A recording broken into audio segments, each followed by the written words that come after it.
Chapter 5. Blood on the Clockface. Sarah and Johnathan just stare at the page. Johnathan was the first to speak.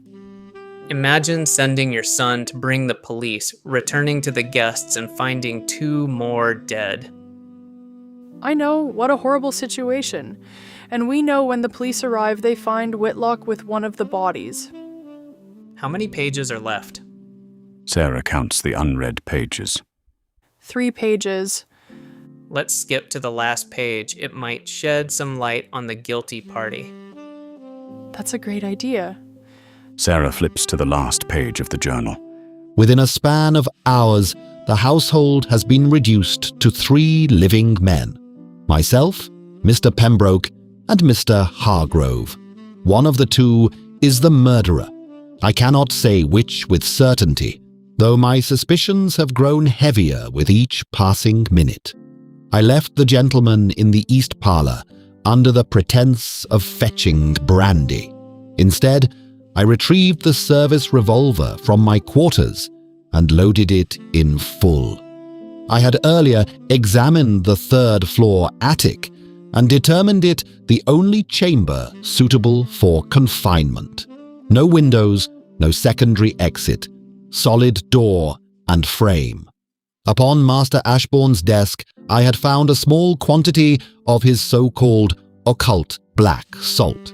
I took it with me, together with several stout timbers, nails, and a hammer, intending to secure the attic door once my purpose was achieved. My design was simple. Draw the killer upward, force him within that chamber, and bar him in. When I returned to the parlour, I discovered Mr. Hargrove lying upon the carpet. He had been stabbed repeatedly. The violence was excessive and personal in nature. Though there was plainly no life remaining in him, I placed my fingers to his throat as duty required. There was no pulse. While kneeling over the body, I became aware of movement behind me. I turned. Mr. Pembroke stood but a few paces distant, a knife in his hand. His expression was altered beyond recognition. The features were his, yet the countenance was not. There was a malignancy in his gaze I have not seen even in men upon the battlefield. I fired once. The shot struck his shoulder. I am certain of it. Yet he did not falter as a wounded man ought. He advanced. I discharged a 2nd round, aiming lower. Still, he came on. Retreat being my only course, I withdrew toward the stair and ascended. He followed without hesitation. Upon reaching the attic, I entered swiftly and concealed myself beside the door frame. When he crossed the threshold in pursuit, I stepped behind him and called his name. He turned. I expended the remaining 4 rounds into his chest at close range. Each shot found its mark. He collapsed heavily upon the floorboards. Whether the man was already dead before he fell, I cannot say. I did not approach to confirm. Instead, I cast the black salt in a thick line across the threshold, withdrew, and pulled the door closed. With what strength remained to me, I secured it without using the timbers and nails previously gathered. The hammering seemed to echo throughout the house. If the creature that wore Mr. Pembroke's face yet persists, it is contained for the present. There remains the matter of Mr. Hargrove's body. It must be removed to the cellar before the authorities arrive, lest the scene be misconstrued beyond explanation. God grant that I have acted rightly. Alfred Whitlock. The 3rd floor attic, that's where the missing body is. That's crazy. It's amazing that no one found the body there before. Why didn't he say anything about this at the trial? Sarah thinks for a moment. Come on, let's go to the manor and check out the 3rd floor attic. It's getting late. I don't want to bother Miles. Here's an idea. Let's go to the pub. Let's ask the bartender if she knows what happened to the manor after the murders. I don't love the idea, but we don't have much of a choice. Sarah and Johnathan walk out to the B&B, cross the road, and enter the pub. The same bartender behind the bar, she greeted them with a smile when they entered. There was only 2 other people in the pub at this time. Good evening. What can I get for you? 2 pints, and can we ask you some questions? She draws 2 pints of beer. Of course, ask. May I ask your name? She smiled. Mrs. Baxter, you can call me Elsie. After the murders at the manor were discovered, what happened next? Slides the 2 glasses across the bar, thinks for a moment. If I remember correctly, when Mrs. Ashbourne and the children returned from Spain, she felt it wasn't right to stay in the manor after the murders. Pauses for a moment. She found a small house here in Little Washford. She even tried to sell the manor. No one was interested in purchasing it. So it stayed with the family and empty ever since. Not quite empty. Just a moment, I'll be right back. Mrs. Baxter disappeared through a narrow doorway behind the bar and returned a moment later, carrying a thick, leather-bound book. The corners were worn smooth with age, and several loose papers stuck out between the pages. She set it down gently on the table. Well, if you're truly interested in the manor, this might help you understand why people around here avoid the place. Johnathan leaned forward as she opened the cover. Family scrapbook? Village scrapbook. My father started it. His father before him ran this pub as well. Anything unusual that happened in the parish usually found its way in here sooner or later. She turned the first page. A yellowed newspaper clipping stared back at them. The headline read, "Kent Man Lost in Titanic Disaster." Sarah leaned closer, Edward Ashbourne, tapping the page lightly. 26 years old, the eldest son of the manor, sailed on the Titanic in 1912, never came home. Johnathan shook his head. Bad luck seems to follow that family. Mrs. Baxter gave a small, humorless smile. Oh, that wasn't the first time. She turned another page. This clipping showed a photograph of uniformed pilots standing beside a fighter aircraft. RAF officers stationed at Ashbourne Manor, 1941. During the war, the RAF took over the house, used it as a headquarters for a nearby airfield. Officers slept there, planned missions there. My grandfather said the pilots used to complain about strange noises in the upper floors. Johnathan raised an eyebrow. Ghost stories? Something like that. Already turning another page. This time the article was older still, the paper browned and fragile. The headline read, "Mystery surrounds disappearance of gentleman." Sarah felt a chill run up her spine. Mrs. Baxter read aloud from the article. Mr. Alistair Pembroke of London, believed to have travelled to Kent for a private engagement in October of 1890, has not been seen since. She closed the scrapbook slowly. That engagement was the night of the Ashbourne murders. Johnathan and Sarah exchanged a look. He was never found? Mrs. Baxter shook her head. So the 3rd floor is basically unexplored. As far as we know, no one has been up there since Alfred Whitlock sealed the room. I beg your pardon, Whitlock did what? Go ahead, Sarah, show her the journal. What journal? Sarah reaches into her bag, takes out the journal, places it onto the bar counter. This is a journal about the night of the murders written by Whitlock himself. Mrs. Baxter stares at the journal, slowly reaches for it, opens it. This is amazing. Where did you find it? She turns a page. I found it in the butler's pantry. I'm pretty sure I'm the first person to have read it in 96 years. Mrs. Baxter closes the journal. She opens her mouth, then closes it.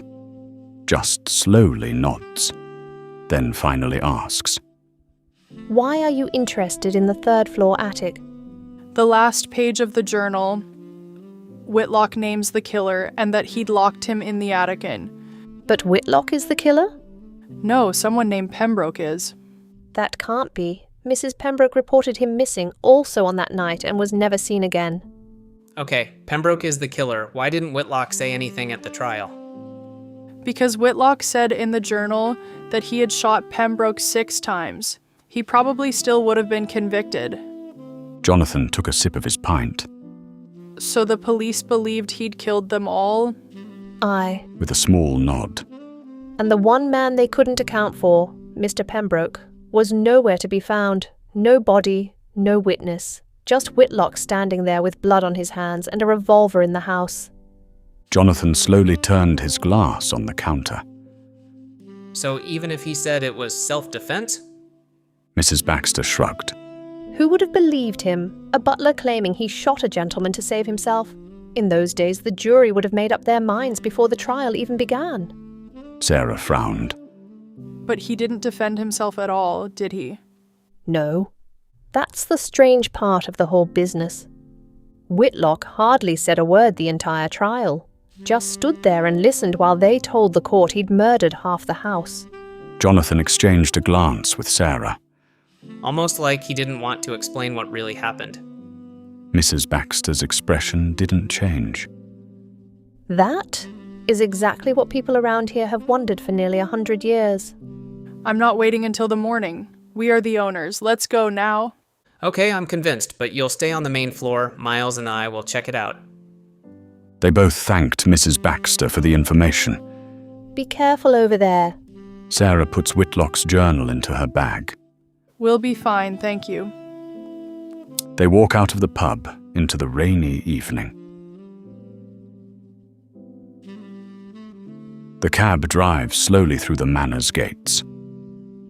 Are you sure that you want to be here at this hour? Sarah smiles. We'll be fine. The drive, satisfied with the answer, tipped his cap and drove away. Okay, here we go. Sarah takes his hand into hers. Let's prove Alfred Whitlock was somewhat innocent. The sun was already slipping behind the hills when Sarah and Johnathan returned to Ashbourne Manor. The house looked darker than it had the previous day, its windows reflecting the dying light like dull glass eyes. They had come unprepared. No lanterns, no torches, only the fading evening light and the growing unease that had driven them back. The front door creaked as they pushed it open. Inside, the manor smelled of dust, damp wood, and something older, something that had been sealed away for a very long time. I don't like this. We'll just take a quick look. Confirm a few things, then we leave. A voice answered from behind them. You shouldn't be here after dark. They turned. Miles stood in the doorway behind them, holding a lantern in one hand. A shotgun rested easily in the crook of his arm. You gave us a fright. Miles shrugged. Place like this tends to do that. Johnathan nodded toward the staircase.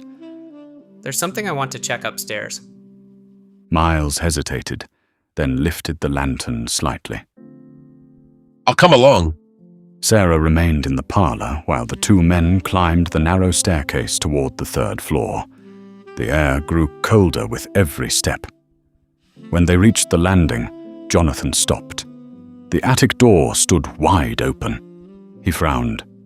What's this? Miles stepped beside him. I don't usually let people up here. Johnathan looked back at him. Has someone been here?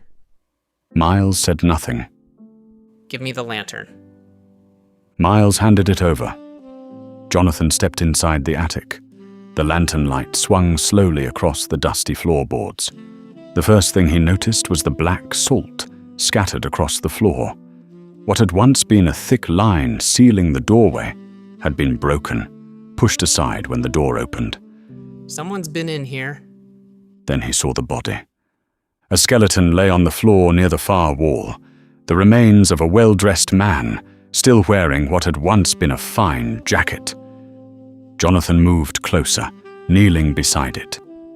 6 holes punctured the fabric across the chest. Dark stains still marked the cloth where blood had once soaked through. Miles. His voice filled with disbelief. He's here. Miles stepped closer. This proves the butler didn't do it. Miles snorted softly. No, lad. All it proves is Whitlock shot him and left him up here to rot. Johnathan stood and turned. And that was when it happened. The knife came forward without warning. The blade slipped cleanly between his ribs. Johnathan gasped, staring down in shock. Miles leaned close, his face twisting into something unnatural. His smile widened impossibly as his voice deepened into something thick and ancient. I found Pembroke years ago. Johnathan staggered backward. It's all his fault. Pembroke and Whitlock trapped me here. Miles's grin widened further. I'll be killing the last Ashbourne tonight. He yanked the knife free. Johnathan collapsed to his knees, clutching the wound. I won't let you kill her. Miles laughed. He placed a hand on Jonathan's forehead and shoved. Johnathan fell to the floor. Miles turned and walked out of the attic. A short time later, Miles entered the parlor. Sarah looked up from the journal. The scream tore from her throat before she could stop it. Miles closed his eyes and inhaled deeply. I do love the smell of fear. He opened them again and smiled. Your mother denied me that pleasure. She saw my true self, and her heart failed her. Stay away from me. Oh, we're going to have such fun, you and I. Where's Johnathan? Sarah demanded. What did you do to him? Miles lifted the knife and slowly licked the blade. He found himself on the end of my knife. He lunged. Sarah had no time to react. His hand grabbed her shoulder. The knife rose above his head. Boom! The shotgun blast tore through Miles's back. He stumbled forward, shocked. Slowly he turned. Johnathan stood in the doorway, barely upright, leaning against the wall. Blood soaked the front of his shirt. The shotgun trembled in his hands. Boom! The second blast struck Miles square in the chest. The force hurled him backward against the wall before he collapsed onto the floor. The shotgun slipped from Jonathan's hands as he slid down the wall. Johnathan! Sarah rushed to him, catching him as he fell. He smiled faintly. I got him, Sarah. You're going to be all right. She whispered desperately. Johnathan shook his head. Whatever possessed him, it can't escape. I poured Whitlock's black salt into the barrels. His breathing grew weaker. End it here. He whispered. Burn the place. His hand fell limp. Behind them, Miles's body began to twitch. The skin at his neck bulged outward. Something inside was trying to get out. Sarah stood slowly. She picked up the lantern. She threw it. The lantern shattered beside the body. Flames erupted instantly. Sarah walked out of Ashbourne Manor without looking back. Outside, she stumbled across the grass before collapsing to her knees, sobbing as the manor burned behind her. By the time the fire brigade arrived, the entire house was engulfed. And though Ashbourne Manor was reduced to ashes that night, some in Little Washford would later swear that the smoke rising from the ruins was far darker than ordinary fire. Ashbourne Manor burned to its foundations that night, taking with it the secrets of a century. The official report would speak only of tragedy, madness, and fire. But in Little Washford, some still say that on certain autumn nights, when the wind moves through the ruins, you can hear something scratching beneath the earth, as if whatever Whitlock tried to trap there is still looking for a way out.